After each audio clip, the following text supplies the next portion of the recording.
Now, I would like to request the Chancellor of the Global Open University, Nagaland, Shri Priya Ranjan Trivedi ji, kindly come on the dais and say a few words. आज के इस विशेष सत्र के मुख्य अतिथि स्वामी सर्वलोकानंद जी महाराज, मंच पे आसीन central council for research in yoga naturopathy के निदेशक डॉक्टर राघवेंद्र राव जी,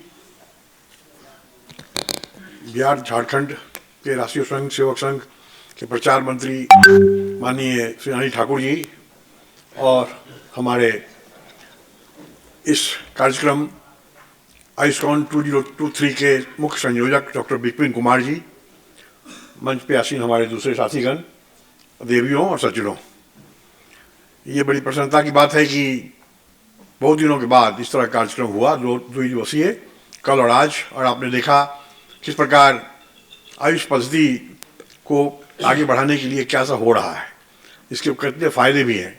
अभी मिलेट के बारे में कहा जा रहा था, तो मेन थीम है इसके क्या फ़ायदे हैं।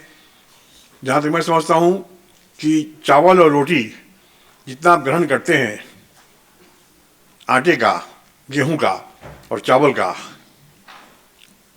सबसे ज़्यादा घाटा शरीर में सही हो रहा है। उसकी व्याख्या की जाए कि दोनों में कार्बोहाइड्रेट कितना है, प्रोटीन कितना है, उसकी तुलना में मिलेट में कितने फ़ायदे हैं, उसमें कितना प्रोटीन है, कितना कार्बोहाइड्रेट है और क्या क्या है, पता चलेगा कि बहुत कम खाने से भी आपको उतनी ही ताकत आएगी और आप स्वस्थ भी रहेंगे। और जिस प्रकार राघवेंद्र राव जी ने बताया कि किस प्रकार आप नमक का इस्तेमाल कर रहे हैं, मुझे 35 साल हो गया, नमक मैंने छुआ तक नहीं है और कभी नहीं हुआ ऐसा कि कभी सोडियम और पोटेशियम नॉर्मल के न ऊपर है न नीचे है। तो मैं खुद ही उदाहरण हूँ। लोग कहते हैं कि नमक अगर रविवार को नहीं खाते हैं तो सोमवार को बहुत लोगों को कमजोरी होती है। ऐसी बात नहीं है, आपको आदत पड़ जाएगी। और पोटेशियम लॉस और सोडियम लॉस को नमक खाने से कोई मतलब नहीं है। कोई 4 ग्राम जो नमक आपको आवश्यक खाना, और आप कुछ भी खाएं ना खाएं, आप आलू ही खाएं, आप मान लीजिए जनरल जो खाना खाते हैं, हरी सब्जी ना भी खाएं तो भी 4 ग्राम होगा, हरी सब्जी खाएंगे तो 5 ग्राम हो जाएगा। लेकिन अगर आप नमक अलग से लेते हैं सब्जियों में या किसी तरह, तो बहुत घातक हो सकता है। और जो पैक्ड फूड है, प्रोसेस्ड फूड है, जंक फूड है, उसको तो प्रिजर्वेटिव के रूप में इस्तेमाल होता है, इसलिए आप बहुत ज़्यादा नमक खा रहे हैं, बहुत ज़्यादा चीनी खा रहे हैं, उससे भी तरह तरह की बीमारियाँ हो रही हैं। आयुष पद्धति के प्रयोग का एक सबसे बड़ा फायदा यह भी है कि अगर हम कहें कि स्वास्थ्य का बजट हम घटाएं, लोग हंसेंगे, और जीरो भी करने को मतलब नहीं है, क्योंकि यह जो औषधि मुक्त चिकित्सा है, सबसे बड़ा फायदा इसका यह है कि इसमें कोई साइड इफेक्ट नहीं है। तो पैसा भी लगना है, एलोपैथी में आप लाखों करोड़ों खर्च करते हैं, इसमें खर्च भी नहीं होगा, साइड इफेक्ट भी नहीं होगा। इसलिए डॉक्टरों को आपस में बायस हो सकता है दूसरे से। एलोपैथी डॉक्टर बोलेगा होम्योपैथी को कुछ नहीं आता है, होम्योपैथी वाला बोलेगा कि आयुर्वेद बेकार है या नेचुरोपैथी बेकार है।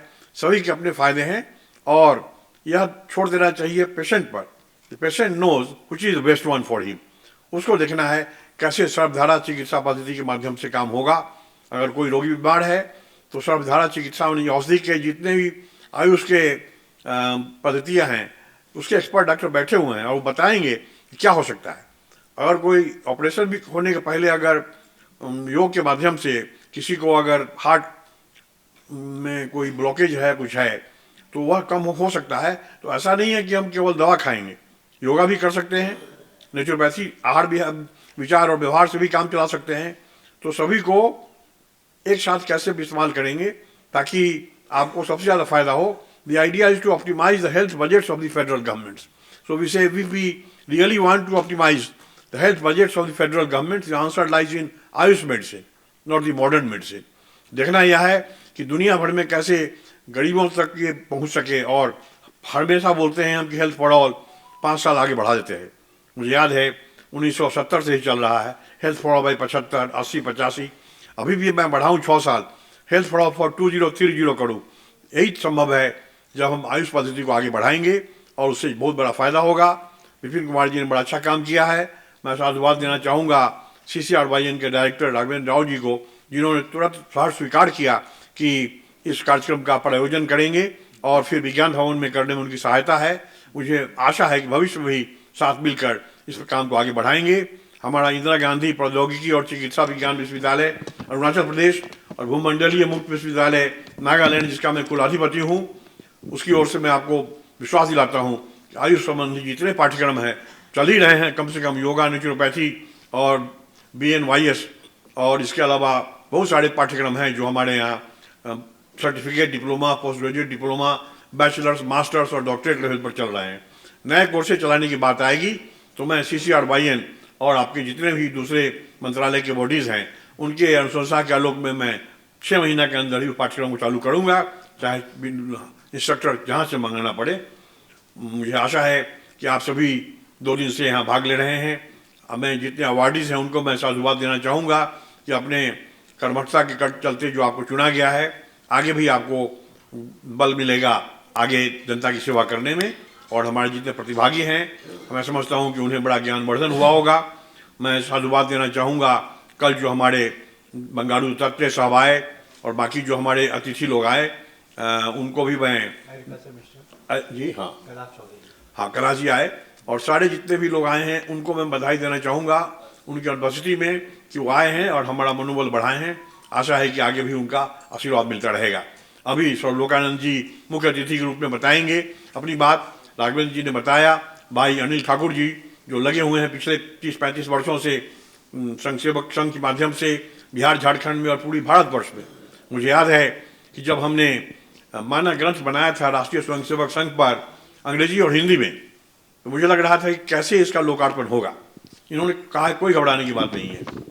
1 हफ्ते के अंदर ही बताया कि हमारे माननीय सरसंघचालक डॉक्टर मोहन भागवत जी पटना आ रहे हैं और इन्होंने मैं समय दिलवाया और पटना में वो बिहार में 10 दिन भी थे। इसमें लगभग वो 8 से 18 तक थे और फिर 12 फरवरी 2018 को यह कार्यक्रम संपन्न हुआ और मैं समझता हूँ कि वो अब मानक ग्रंथ बन गया है। बहुत सारे देशों में इसकी अन्य भाषाओं में अनुवाद हुआ है और हिंदी अंग्रेजी वाली किताब सभी लोग पढ़ रहे हैं। आपको भी चाहिए कि उसके जो गुण अवगुण हैं जितने उसकी चर्चा करके, व्याख्या करके RSS को आगे बढ़ाकर और देश सेवा में तल्लीन कराने में आपकी सहभागिता आवश्यक है। इन्हीं शब्दों के साथ मैं आपको बधाई देना चाहूँगा, स्वागत करूँगा। धन्यवाद। जय हिंद।